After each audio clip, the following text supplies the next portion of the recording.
I'm sure I'm gonna get a lot of hate for this one, but I think Final Fantasy VII and other similar turn-based RPGs are awfully flawed. I loved this game as a kid, but going back to it now, its appeal has since been lost on me. To be clear, this isn't a bad game at all, and the strengths that it has really shines through. But when I see a handful of hundreds on the old Metacritic over here, that implies that the game is basically near perfection. Even my favorite magazine back in the day, EGM, gave it a glowing review. Simply amazing, and even better than the Japanese version, because they balanced out the fights. What? How bad was it in the original game? I can only assume they made it even easier because, aside from a couple of standout moments, this game might as well have a single button you press that lets you automatically win the majority of situations. Oh, wait a second. It already does. There's another little tidbit here I'm not too happy with. Many were worried about the translation, but to our surprise, everything is included, if not improved. I don't know what kind of standards these people are going off of, but the original PS1 version of the game has an awful English translation. And I'm not just talking about this guy R-Sick. And this is considering how Chrono Trigger had phenomenal writing, and that game came out 2 years earlier. Then again, these are the same geniuses who say Chrono Trigger is harder than Ninja Gaiden, so I don't know. I should probably reevaluate my childhood magazines. But for now, Final Fantasy VII has a bit of a cyberpunk setting, but with plenty of magic thrown in. If you're familiar with Shadowrun, then you're on the right track. But this game definitely has a look all to its own. It does a surprisingly good job going from big cities to ancient caves, a bustling resort town, indigenous tribesfolk, and monumental achievements of technology. But nothing really feels out of place. It all forms an interesting and cohesive world. The gargantuan conglomerate Shinra Electric Power Company basically rules the world. They've discovered a rich source of energy known as Mako, however its use is causing serious damage to the planet. A group of environmental terrorists, Avalanche, are on a mission to destroy Shinra, and their newest member is the main character Cloud Strife. However, what starts off as eco-terrorism eventually grows into something much larger. There's a bit of eldritch horror and ancient civilization stuff later on, most of it surrounding an individual named Sephiroth, a super soldier long thought dead who ends up being the main antagonist. There's a lot more to it as well, but I'm doing my best to be brief. It's hard to describe the story without going into greater detail and spoiling it, but the gist of the matter is that it's really good.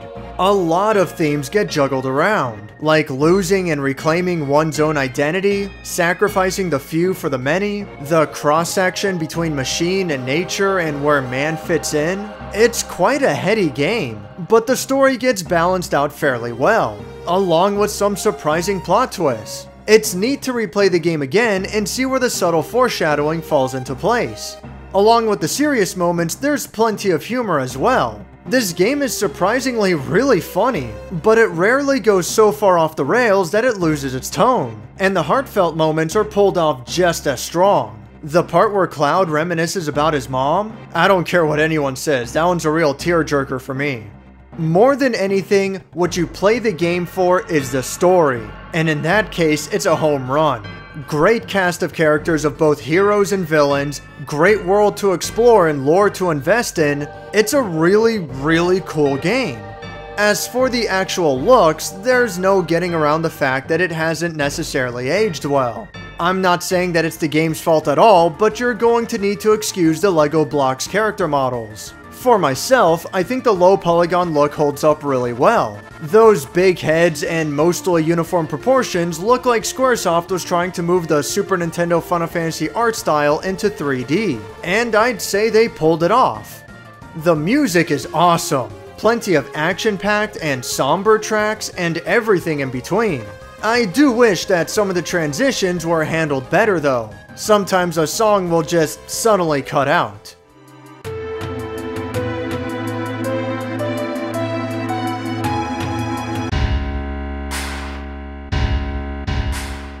The pre-rendered backgrounds are good, battle animations are great, the cutscenes are dated, but nonetheless enjoyable. However, I do have one complaint that I always found really odd.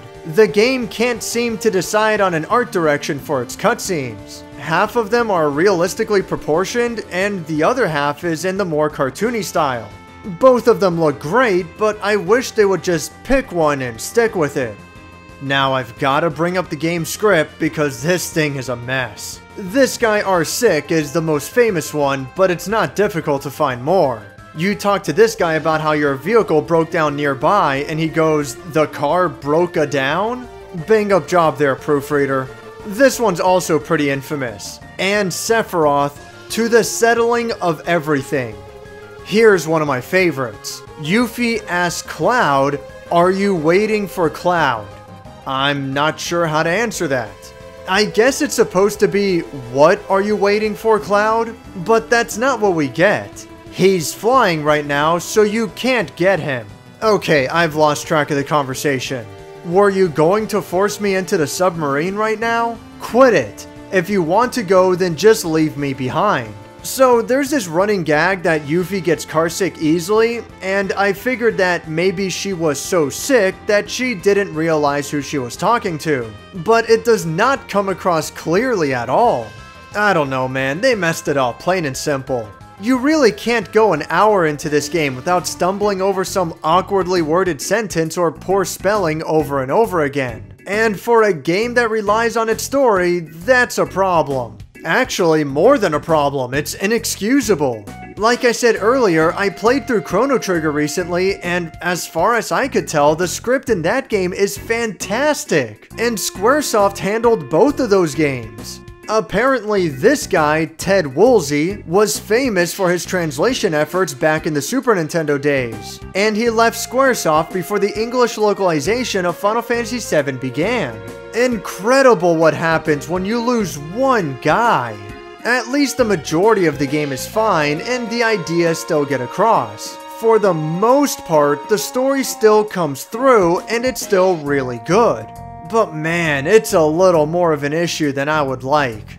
On to the gameplay. Final Fantasy VII is your typical turn-based RPG. You run through a dungeon, the screen has a seizure, you're taken to a separate screen to do a turn-based battle against enemies, and then you return to the dungeon. Rinse and repeat. A lot of people might find this genre dull, but I like the concept of strategically taking out a group of enemies. You have to figure out enemy weaknesses, prioritize which ones to kill first, and adapt to any crazy tricks the game tries to throw at you. Oh, here's a battle now. Let's watch.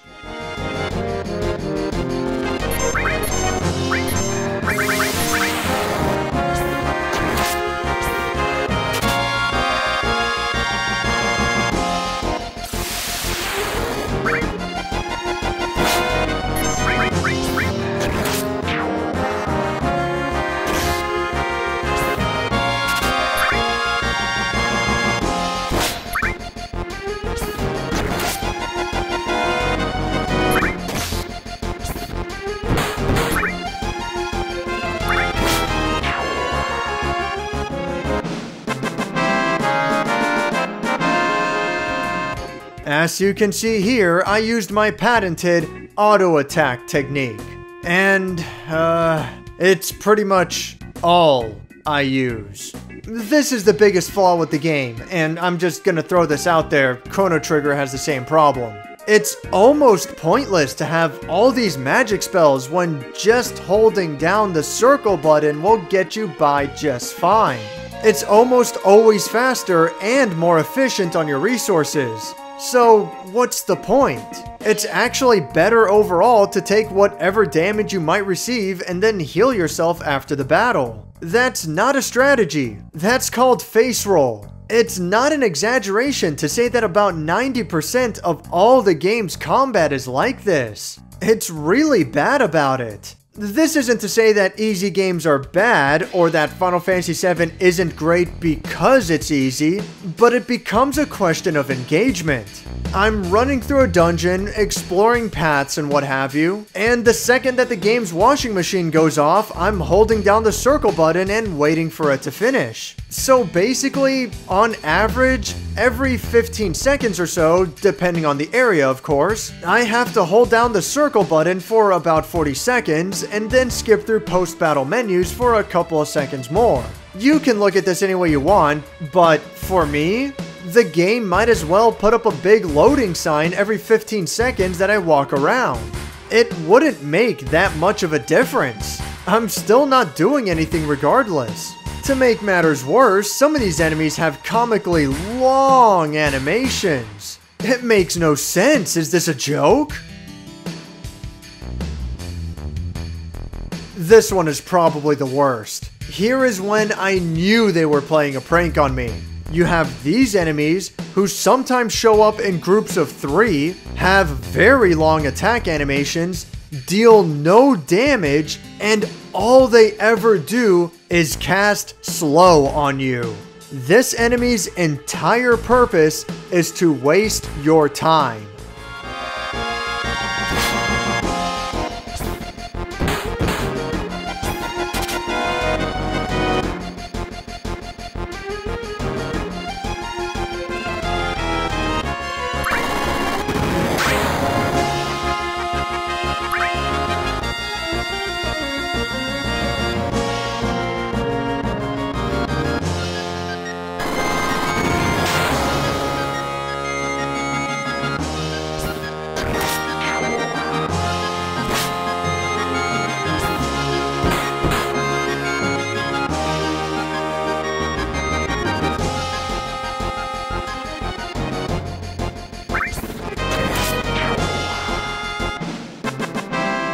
Now, I will give credit where credit is due.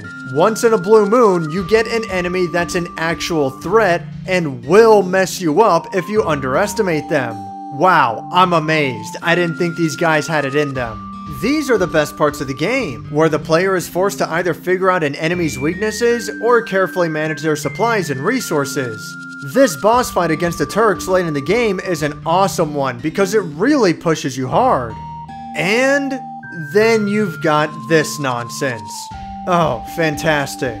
I know I was complaining about the game being too easy before, but this is going to the other extreme. But at least these guys die instantly from poison attacks, so they do have a reasonable weakness. It's a little dumb, but it's something. There's also this great moment that happened to me where Cloud is hit with confusion, making it so that he'll randomly attack his allies. Now I'm panicking and have to figure out how to solve this quickly. That's more of what I want to see. Put me on edge and make me figure out how to get out of bad situations. But it's like, for every one encounter in the game that's actually interesting, there are 50 that are a waste. And that goes for the boss fights too. This Demon's Gate is not to be taken lightly, and carry armor is no slouch either. And then you've got this boss. They don't get much more pointless than this. See, earlier in the dungeon, you get a water ring that absorbs water magic attacks. And it's not exactly very well hidden. It's no secret. Then, at the end of the dungeon, you get this boss who does only water magic. You can put 2 and 2 together. This is even in the game's official instruction manual. An enemy that uses nothing but water-based attacks will have trouble injuring someone equipped with the water ring. Well, they're gonna have a little more than just trouble, let me tell ya. They knew this was the go-to example. They set this up precisely for the player to get through this boss without even trying. And it's so disappointing because this is a pivotal moment of the story, as well as the end of the first disc. This is supposed to be a big deal.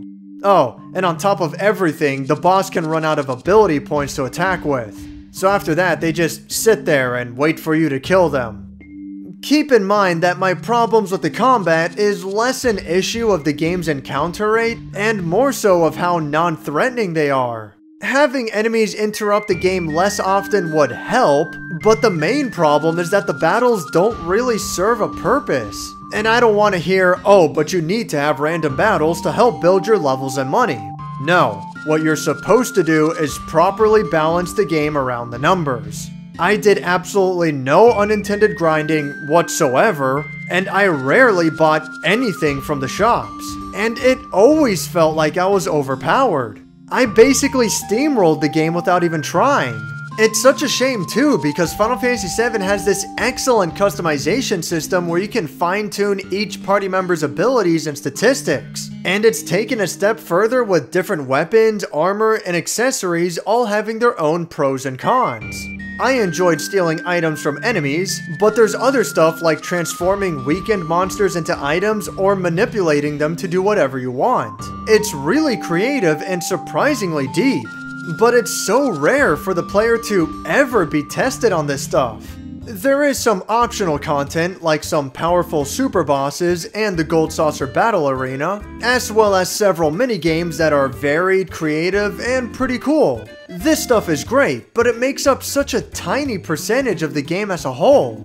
The majority of the gameplay is simply boring. I could run away from every single battle and keep myself at an absolute minimum level, and yeah, that's both doable and a lot more challenging, but if I have to play the game in a specific way, especially such a way that is clearly outside the designer's intentions, in order to get value out of this, then that's the fault of the game, not the player.